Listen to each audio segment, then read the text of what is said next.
ನಮಸ್ಕಾರ ವೀಕ್ಷಕರೇ.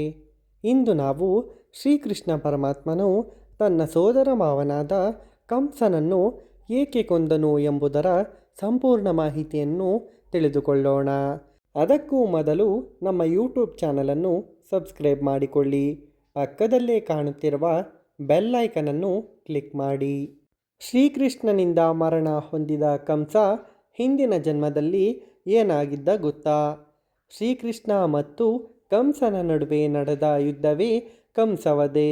ಶ್ರೀಕೃಷ್ಣನಿಂದ ಕೊಲ್ಲಲ್ಪಟ್ಟ ಕಂಸ ತನ್ನ ಹಿಂದಿನ ಜನ್ಮದಲ್ಲಿ ಏನಾಗಿದ್ದ ಗೊತ್ತಾ? ಕಂಸ ಮತ್ತು ಕೃಷ್ಣನ ನಡುವೆ ಯುದ್ಧ ನಡೆಯಲು ಕಾರಣವೇನು? ಕಂಸವಧೆಯ ಬಗೆಗಿನ ಆಸಕ್ತಿದಾಯಕ ಮಾಹಿತಿಯನ್ನು ಇಂದು ನಾವು ಒಂದೊಂದಾಗಿ ತಿಳಿಯುತ್ತಾ ಹೋಗೋಣ. ನಮ್ಮ ಹಿಂದೂ ಕ್ಯಾಲೆಂಡರ್ನ ಪ್ರಕಾರ ಕಾರ್ತಿಕ ಮಾಸದ ಶುಕ್ಲ ಪಕ್ಷದ 10ನೇ ದಿನದಂದು ಶ್ರೀಕೃಷ್ಣನು ಕಂಸನನ್ನು ಕೊಂದನು.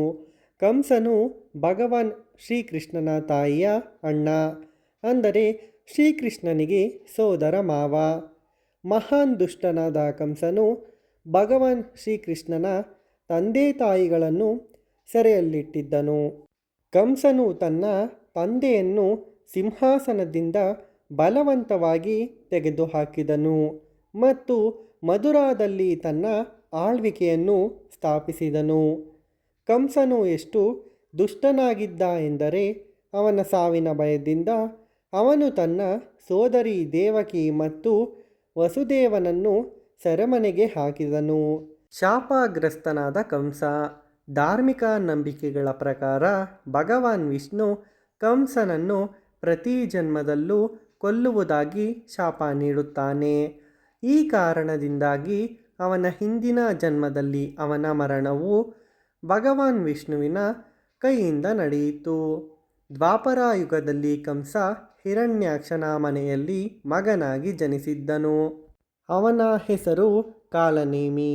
ಈತ ಹಿರಣ್ಯಕಶಿಪುವಿನ ಅಣ್ಣ.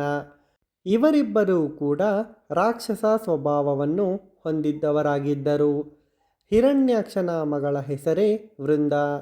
ವೃಂದ ಜಲಂಧರ ಎಂಬ ರಾಕ್ಷಸನನ್ನು ಮದುವೆಯಾದಳು. ನಂತರ ಅವಳು ವಿಷ್ಣುವನ್ನು ಮದುವೆಯಾಗುತ್ತಾಳೆ. ಈಕೆಯನ್ನೇ ತುಳಸಿ ಎಂದು ಕರೆಯಲಾಗುತ್ತದೆ. ಸ್ಕಂದ ಪುರಾಣದ ಕಥೆಯ ಪ್ರಕಾರ ಕಾಲನೇಮಿ ಅತ್ಯಂತ ಕೋಪಿಷ್ಠನಾಗಿದ್ದ. ದೇವತೆಗಳಿಂದ ಅಮೃತದ ಕಲಶವನ್ನು ಕಸಿದುಕೊಳ್ಳಲು ಅವನು ರಾಕ್ಷಸರ ಸೈನ್ಯದೊಂದಿಗೆ ದೇವತೆಗಳ ಮೇಲೆ ದಾಳಿ ಮಾಡಿದನು. ಇದರಿಂದ ಕೋಪಗೊಂಡ ವಿಷ್ಣುವು ಅವನನ್ನು ಕೊಂದನು. ಅದೇ ಕಾಲನೇಮಿಯು ದ್ವಾಪರ ಯುಗದಲ್ಲಿ ರಾಜ ಉಗ್ರಸೇನನ ಮಗನಾಗಿ ಮತ್ತು ಶ್ರೀಕೃಷ್ಣನ ತಾಯಿಯ ಅಣ್ಣನಾಗಿ ಜನಿಸಿದನು. ಕಂಸನಿಗೆ ಪಾಪದ ಹೊರೆ. ಕಂಸನ ಪಾಪಗಳು ಹೆಚ್ಚುತ್ತಲೇ ಹೋದವು. ಅಂತಿಮವಾಗಿ ಭಗವಾನ್ ವಿಷ್ಣುವು ಕೃಷ್ಣನ ರೂಪದಲ್ಲಿ ಭೂಮಿಯಲ್ಲಿ ಜನಿಸಿದರು ಮತ್ತು ಗೋಕುಲದಲ್ಲಿ ಬೆಳೆದರು. ಅವರ ಜೀವನದ ಗುರಿ ಅವರ ಹೆತ್ತವರು ಮತ್ತು ತಾಯಿಯನ್ನು ಕಂಸನಿಂದ ಮುಕ್ತಿಗೊಳಿಸುವುದಾಗಿತ್ತು.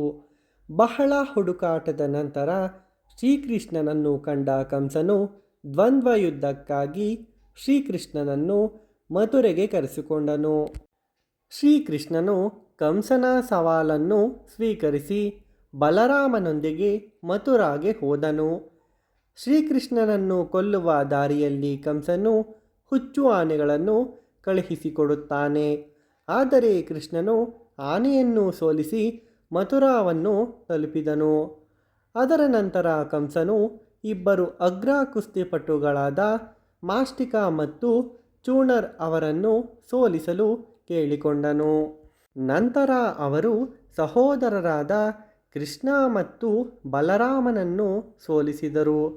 ಇದರ ನಂತರ ಶ್ರೀಕೃಷ್ಣನು ತನ್ನ ಪ್ರೀತಿ ಪಾತ್ರರನ್ನು ಸೆರೆಮನೆಯಿಂದ ಮುಕ್ತಿಗೊಳಿಸಲು ಕಂಸನಿಂದ ಖಡ್ಗವನ್ನು ತೆಗೆದುಕೊಂಡು ಅವನ ತಲೆಯನ್ನು ಕತ್ತರಿಸಿದನು. ಈ ರೀತಿಯಾಗಿ ಕಂಸನಿಗೆ ವಿಷ್ಣುವಿನ ಕೈಯಲ್ಲಿ ಸಾಯುವ ಅವಕಾಶವೂ ಸಿಕ್ಕಿತು. ಇದರೊಂದಿಗೆ ಅವನ ಜನ್ಮದ ಪಾಪಗಳೆಲ್ಲವೂ ತೊಳೆದು ಹೋಯಿತು. ಕಂಸನನ್ನು ನಾವು ದುಷ್ಟನೆಂದು ಪರಿಗಣಿಸಿದರೆ ಉತ್ತರ ಪ್ರದೇಶದ ರಾಜಧಾನಿಯಾದ ಲಕ್ನೋದಿಂದ ಹದ್ಯೋರ್ ಕಡೆಗೆ ಹೋಗುವ ಮಾರ್ಗದಲ್ಲಿ ಕಂಸನ ಬೃಹತ್ ಪ್ರತಿಮೆಯನ್ನು ಸ್ಥಾಪಿಸಲಾಗಿದ್ದು ಜನರು ಇಂದಿಗೂ ಅದನ್ನು ಪೂಜಿಸುತ್ತಾರೆ. ನೋಡಿದರಲ್ಲ ವೀಕ್ಷಕರೇ, ಶ್ರೀಕೃಷ್ಣ ಪರಮಾತ್ಮನು ತನ್ನ ಸೋದರ ಮಾವನಾದ ಕಂಸನನ್ನು ಏಕೆ ವಧೆ ಮಾಡಿದರು ಎಂಬುದರ ಸಂಪೂರ್ಣ ಮಾಹಿತಿ. ಈ ವಿಡಿಯೋ ಇಷ್ಟವಾದಲ್ಲಿ ನಮ್ಮ ಯೂಟ್ಯೂಬ್ ಚಾನಲನ್ನು ಸಬ್ಸ್ಕ್ರೈಬ್ ಮಾಡಿಕೊಳ್ಳಿ. ಪಕ್ಕದಲ್ಲೇ ಕಾಣುತ್ತಿರುವ ಬೆಲ್ ಐಕನನ್ನು ಕ್ಲಿಕ್ ಮಾಡುವುದರ ಜೊತೆಗೆ ಈ ವಿಡಿಯೋಗೆ ಒಂದು ಲೈಕ್ ಮಾಡಿ ಮತ್ತು ಈ ವಿಡಿಯೋವನ್ನು ನಿಮ್ಮ ಸ್ನೇಹಿತರೊಂದಿಗೆ ಹಂಚಿಕೊಳ್ಳಿ. ವಿಡಿಯೋ ನೋಡಿದ್ದಕ್ಕಾಗಿ ಧನ್ಯವಾದಗಳು.